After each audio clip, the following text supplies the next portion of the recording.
যদি ঐক্যবদ্ধ থাকেন, চরমনাই, জামাত, হেফাজত, যত ওলামায়ে কেরাম আছে, পাশাপাশি যারা প্রকৃত অর্থে আল্লাহকে ভালোবাসেন, রাসূলকে ভালোবাসেন, তারা যদি ঐক্যবদ্ধ হন, তাহলে বাংলাদেশে 5ই আগস্টে যেমন এক ধাক্কায় আমরা অনেককে বর্ডার পার করে দিয়েছি, আর একটা ধাক্কায় এই জমিনে কোরআনের রাজ কায়েম হয়ে যাবে ইনশাআল্লাহ। এই ধাক্কা দিতে রাজি আছেন? যদি রাজি থাকেন, ঐক্যবদ্ধ থাকতে হবে, বাতিলের রক্ত চক্ষুকে উপেক্ষা করতে হবে। আর বাতিলকে স্পষ্ট করে বলে দিতে চাই, আমরা কোনো দলের হয়ে কাজ করি না। আমাদেরকে জামাতের বলবেন হবে না, আমাদেরকে হেফাজতের বলবেন হবে না, আমাদেরকে আটরশি, ফুরফুরা, অন্যান্য যত দল আছে তাদের দলের ট্যাগ লাগাবেন হবে না। আমরা দল করি আল্লাহ ও তার রাসূলের দল, বলেন ঠিক কিনা? কারণ এই জমিনে যদি কোনো ইসলামী দল আল্লাহর আইনের বিপক্ষে যায়, আমরা সেই ইসলামী দলকে বঙ্গোপসাগরে ফেলে দেব, ঠিক না বে ঠিক? আর যদি কোনো অনইসলামিকও ইসলামের পক্ষে আসে, বুকটা উদার রেখেছি, জড়িয়ে বুকে তুলে নেব। এটাই তো অনেকেই আমাদের ভুল বোঝে, মনে করে মনে হয় কোনো দলের হয়ে আসছি, কোনো দলের হয়ে কথা বলবো। আমরা তো আল্লাহর দলের। কার দলের? অ্যাডভোকেট গাজী এনামুল হক। আল্লাহর কথা এবং আল্লাহর আইন নিয়ে যদি চলের সাথে আসি, যদি আল্লাহর আইন নিয়ে না চলে, তাইলে তার পিছনে চা খাতি যাওয়ারও টাইম আমাদের নাই, ঠিক না বে ঠিক? এই জায়গায় বিএনপির কোন নেতা, অন্য দলের কোন নেতা যদি বলেন কোরআনের আইন দিয়ে চালাবো, সেই দলের পিছনে মেহনত করবো, বলেন ঠিক কিনা? অনেকেই বোঝে না, মনে করে হুজুর মনে না, পাগল। আমরা আল্লাহর দলের লোক। কার দলের লোক? ডাক্তার শফিকুর রহমান যদি কয় যে কোরআনের আইন দিয়ে দেশ চালাবো না, তাইলে আমরাও শফিকুর রহমানকে বলবো তোমার সাথেও আমরা চলবো, ঠিক না বে ঠিক? তোমার সাথে চলা হবে না। যদি কেউ কালেমা পড়ে এমন সময়ে, যেই সময় সূর্য অস্তমিত হয়ে যাচ্ছে, নামাজের হারাম ওয়াক্ত শুরু হয়ে যাবে, কিন্তু আল্লাহু আকবার বলার মতো সময় রয়েছে, তাইলে তার উপরে ওই আসর নামাজটা ওয়াজিব হয়ে যাবে। যদি কোনো নারী পবিত্র হওয়ার আগে এমন সময় পবিত্র হলেন যেই সময় সূর্য অস্তমিত হতে যাচ্ছে, আল্লাহু আকবার বলার মতো একটু সুযোগ আছে, ওই সময়ও যদি পবিত্র হয়ে যায়, তবুও তার ওই ওয়াক্তের নামাজটা পড়ে নিতে হবে। ও আমার ভাইরা, এই জন্যে ইমানের পরে নামাজ। আমি যেটা বলছিলাম, আল্লাহর প্রতি যদি আমাদের ইমান থাকে, পরকালের প্রতি যদি আমাদের ইমান থাকে, পুলসিরাতের প্রতি যদি আমাদের ইমান থাকে, কবরের প্রতি যদি আমাদের ইমান থাকে, গায়েবের প্রতি যদি আমাদের বিশ্বাস থাকে, তাইলে আজান হওয়ার পরে কেমন করে আপনি চায়ের দোকানে বসে থাকেন, আজান হওয়ার পরে কেমন করে কম্বলটা টেনে নিয়ে আবার ঘুমিয়ে পড়েন, আজান হওয়ার পরে মসজিদে না যেয়ে কেমন করে আপনি আপনার ব্যক্তিগত কাজে ব্যস্ত থাকেন।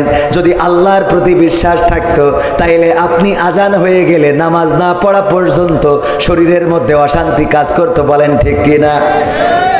তাহলে কি আমাদের ইমানটা ঠিক আছে? তার মানে আল্লাহ বলেছে তাদের কথা, যারা বলে আমরা বিশ্বাস করেছি, আমরা ঈমান এনেছি, আল্লাহর প্রতি এবং পরকালের প্রতি বিশ্বাস যদি করে থাকতো, তাইলে নামাজ পড়তো, রোজা রাখতো। রোজার মাস আসলে গ্যাস্ট্রিক শুরু হয় এমন আল্লাহর বান্দা আছে না নাই? ওরে বাবা, ওর রোগ যত আছে 11 মাস হয় না, রোজার মাসে শুরু হয়।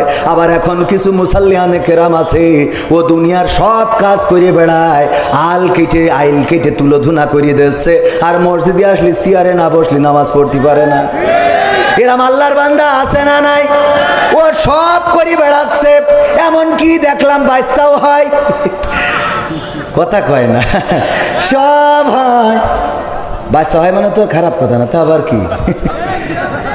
ও আমার ভাইরা, এর পরে মসজিদে এসে চেয়ার নিয়ে বসে, চেয়ার ছাড়া নামাজ হয় না রে, ওর মতো ফাকেল আর কেউ হইতে পারে না, ঠিক না? ঠিক।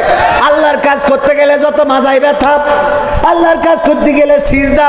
আরে বাবা, সিজদাটা যদি আল্লাহর জন্য হয়, কপালটা যখন আল্লাহর কাছে লাগাবেন। যতবার কাবাতে গেলাম, কেন জানি কাবার কাছে যখন গেটটা দিয়ে ঢুকি, ওই গেট দিয়ে যখন ঢুকার পরে কাবার ওই গিলাপটা চোখে পড়ে, চোখ থেকে অশ্রু বিগলিত হয়। যতবার কাবায় যে হাত তুলেছি, চোখের পানিটা ধরে রাখতে পারি নাই। যে রিয়াজুল জান্নাত মসজিদে নববীতে, সেখানে ঢুকে সিজদায় পড়ে থাকলে মনে হয় এই সিজদাটা আমৃত্যুকাল, মৃত্যু না হওয়া পর্যন্ত সিজদা থেকে উঠব না। পুলিশ জোর করে উঠিয়ে দেয়। যারা হজে গিয়েছেন তারা জানেন, হজে গিয়েছেন, ওমরা আছেন না, পুলিশ জোর করে উঠিয়ে দেয়। ওগো আল্লাহর বান্দা, ওঠো, তাড়াতাড়ি করে বের হও, আরো অন্য গ্রুপ ঢুকবে। সিজদায় গেলে মাথাটা নত করলে রিয়াজুল জান্নাতে কি শান্তি, এত শান্তি। আল্লাহর জন্য সিজদাটা যদি দিতে পারেন, আমরা একেবারে কাঠঠুকরার মতো ঠোকর মেরে নামাজ পড়ি, এটা করা যাবে না। নামাজ পড়বেন একেবারে খুশু খুজুর সাথে, রুকুটা করবেন সুন্দর করে, সিজদাটা করবেন সুন্দর করে। আপনি মাথায় রাখবেন, আপনি আল্লাহকে দেখেন না, কিন্তু দেখেন আল্লাহ আপনাকে দেখে না, দেখে না, আল্লাহ আপনাকে দেখে। সুতরাং আল্লাহ আপনাকে দেখছেন, এটা মাথায় রেখে রুকু করবেন, সিজদা করবেন, তাসবিহগুলো সুন্দর করে পাঠ করবেন, সিজদায় যাবেন আর আল্লাহর কাছে বলবেন, মনের চাওয়াগুলো আল্লাহর কাছে বলবেন। দুটি হাত তুলে যারা মোনাজাত করে, আমি বলি দুই হাত তুলে মোনাজাতের চেয়ে যদি সিজদায় যেয়ে মোনাজাত করেন, এটা আল্লাহর কাছে আরো অধিক কবুল করার জন্যে, আল্লাহর কাছে এটা গ্রহণযোগ্য হয়ে যায়। বলেন সুবহানাল্লাহ। তাহাজ্জুদের নামাজে সিজদায় পড়ে সুবহানা রাব্বিয়াল আলা এটা বলেন। এরপরে আপনার চাওয়াগুলো বলেন, ওগো রব, তুমি পবিত্র, তুমি আমার কষ্ট দূর করে দাও, তুমি আমার অভাবটা দূর করে দাও, তুমি আমার চাকরির ব্যবস্থা করে দাও, তুমি আমার লেখাপড়ায় কামিয়াবি দান করে দাও, তুমি আমার ঘরে নেক পাত্রী দিয়ে দাও। আর যেই বোনেদের ভালো বিয়া হচ্ছে না, বয়স চলে যাচ্ছে, আল্লাহর কাছে বলেন, আল্লাহ তুমি আমাকে সুন্দর একটা পাত্র দিয়ে দাও। তাহাজ্জুদের নামাজে আল্লাহর কাছে মাথা নত করে চোখের অশ্রু ফেলে গভীর রাত যদি কাঁদতে পারেন, আল্লাহর নবী বলেছেন, আল্লাহ রাব্বুল আলামিন আরশ আজিম থেকে ফেরেশতাদেরকে ডেকে বলেন, ওগো ফেরেশতারা, আমার ওই বান্দাগুলো সবাই যখন ঘুমানো, তখন এই বান্দাগুলো কেন এই রাতের অন্ধকারে এইভাবে সিজদায় পড়ে কান্নাকাটি করে, চোখের পানি কেন ফেলে? ফেরেশতারা বলে, ওগো আল্লাহ, তুমি তো আমাদের থেকে ভালো জানো, তুমি তো বান্দার মনের খবর রাখো। আল্লাহ বলে, তোদের কাছ থেকে শুনতে চায়। ফেরেশতারা বলে, আল্লাহ, ওই মানুষগুলো গুনাহ করেছে, ওই মানুষগুলো জেনা করেছে, ওই মানুষগুলো অন্যায় করেছে, ওই মানুষগুলো বাতিলের গোলামি করেছে, ওই মানুষগুলো অভাবে রয়েছে, ঋণগ্রস্ত রয়েছে, ওই মানুষগুলো রোগগ্রস্ত রয়েছে, কষ্টে রয়েছে, সংসারে অশান্তিতে রয়েছে। এই জন্যে এই গভীর রাতে সবাই যখন ঘুমানো, তখন জেগে উঠে তোমাকে ডাকছে, যেন তুমি ডাকের সাড়া দাও। তুমি তো উত্তম ডাকের সাড়া দানকারী। আল্লাহ রাব্বুল আলামিন ফেরেশতাদেরকে বলেন, ওগো আমার ফেরেশতারা, তোমরা সাক্ষী থেকে যাও, এই গভীর রাতে যারা উঠলো, উঠে যারা আমাকে ডাকলো, আমার কাছে চাইলো, আমি ওদের সকল চাওয়াগুলো আমি আল্লাহ পাওয়া করে দিলাম। বলেন সুবহানাল্লাহ। এটা কি আমার কথা? এটা বিশ্ব নবী সাল্লাল্লাহু আলাইহি সাল্লাম বলেছেন। সুতরাং রাত জাগবেন, তাহাজ্জুদের নামাজ আদায় করবেন, আল্লাহর কাছে কাঁদাকাটি করবেন, গুনাহের জন্য কাঁদবেন, কষ্টের জন্য কাঁদবেন, অভাবের জন্য কাঁদবেন। আল্লাহ রাব্বুল আলামিন আপনার কষ্ট অভাব দূর করে দিবেন। আপনি সুখ চাইবেন, আল্লাহ সুখ দেবে। আল্লাহ আত্মিক প্রশান্তি দান করে দিবে। আল্লাহ রাব্বুল আলামিনের কাছে মাথা নত করে দিবেন।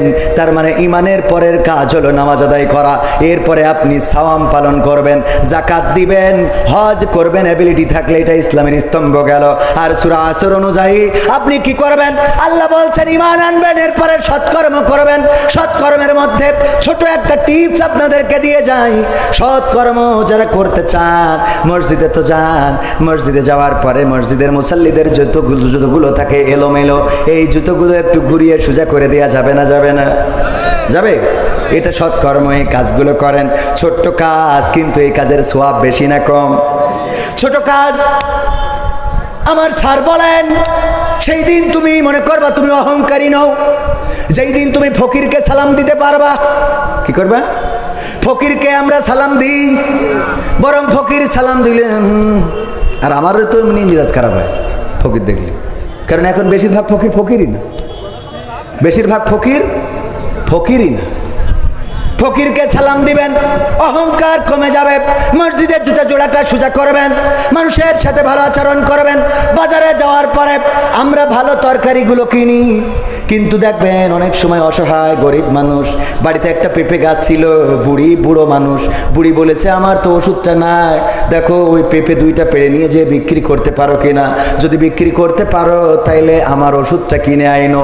এই বুড়ির কথা চিন্তা করে বুড়ো মানুষটা গাছে থাকা কয়টা 3টা 4টা পেঁপে নিয়ে যেয়ে বসে আছে। আরে বুড়ো মানুষটা মলিন মুখে দাঁড়িয়ে থাকে, বসে থাকে, ওই পেঁপেটাকেও কিনতে চায় না। যেই দোকানে তরকারি বেশি সেই দোকানে কাস্টমার বেশি। আর এই অসহায় মানবিক এই কাজগুলো, অসহায় মানুষটার এই মানবিক কাজগুলো করতে চায় না। আমলে সলেহ হলো আপনি বাজারে যাবেন, দেখবেন সবচেয়ে কে খারাপ অবস্থায় আছে, কার দোকানে কাস্টমার কম, কার কাছে মালামাল কম, কে ছোট দোকান, তার দোকানে যান, কেনাকাটা করেন, যেন এই মানুষটা স্বাবলম্বী হতে পারে। আপনি ওই পেঁপেটা যদি কিনে আনেন, হয়তো ওই পেঁপেটার মধ্যে বাড়ি বুড়িটার ওষুধ কেনার পয়সা রয়েছে, এই কাজটার জন্য পেঁপেটাও কিনা হইল, আর সোয়াব দিয়ে দিবেন কে? আমলে সলে, বুঝেছেন তো? ছোট কাজ, কিন্তু এই কাজগুলো অনেক বড়, অনেক বড় সোয়াব আল্লাহ রাব্বুল আলামিন